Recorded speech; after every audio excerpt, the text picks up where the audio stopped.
네, 안녕하십니까. 성남시 분당을 국회의원 김배욱입니다.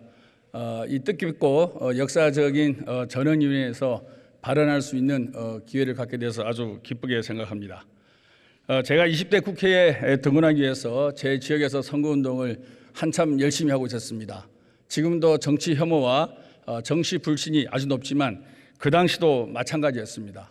이에 정치 신인이었던 저 김병욱은 어떻게 하면 주민들에게 좀 더 호소력 있게 정치를 잘하겠다라는 공약을 만들 수 있을까 고민을 했습니다. 그래서 세 가지 공약을 만들었습니다.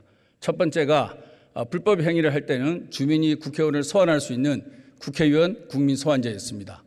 두 번째는 국회의원의 급여를 국회가 아닌 국회 밖에 제3의 기구에서 국회의원의 임금을 결정할 수 있는 법을 만들겠다고 공약을 했습니다.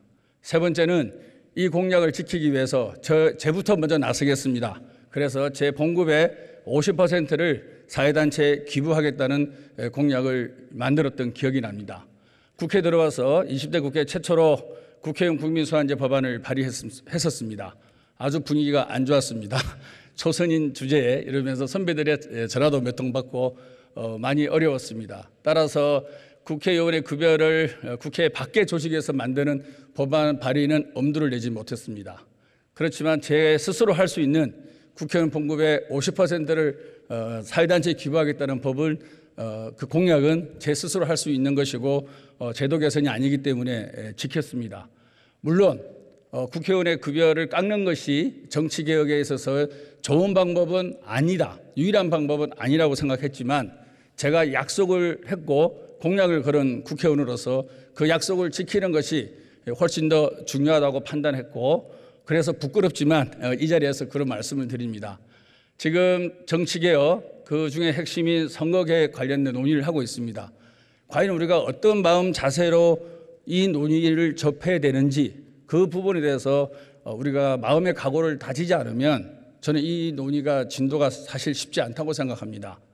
제 스스로 우리 모두가 내려놓을 수 있는 각오, 용기, 그리고 각 정당도 유불리만 따지지 않고 정말로 국민이 원하는 정치개혁과 대한민국의 미래를 고민할 수 있는 국회 모습을 어떻게 만들 수 있을지라는 부분에 대해서 합의가 없이 우리가 개인의 유불리, 정당의 유불리만을 앞세운다면 아마 이 전원위원회는 또 다른 국민들로부터 또 다른 웃음거릴 수밖에 없다고 생각합니다. 제가 오늘 이 전원위원회에서 듣다 보니까 우리 국민의힘 의원들의 발언을 들어보면 조금 실망스럽습니다. 사실 이 논의가 윤석열 대통령께서 소선거구제 문제점을 지적하셨고 중대선거구제 검토를 할 수 있다 말씀하셨고 우리 김진표 국회의장께서 이 논의를 받아서 국회에서 전원위원회에서 심도 있게 논의해 봅시다. 그래서 여야가 정치개혁 특위를 만든 거 아니겠습니까? 그리고 그 정치개혁 특위에서 세 가지 안이 올라왔습니다.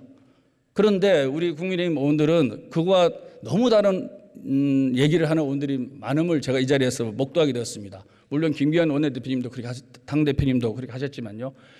저는 지금이라도 우리 전원위원회가 제대로 작동되기 위해서는 윤석열 대통령과 김기현 국민의힘 대표께서 만나셔서 정말 국민의 입장이 무엇인지 라는 부분에서 진정성 있게 답을 내놓지 않으면 이 전원위원회는 상당히 작동이 어렵지 않을까라는 생각을 순간적으로 이 자리에서 해봤습니다.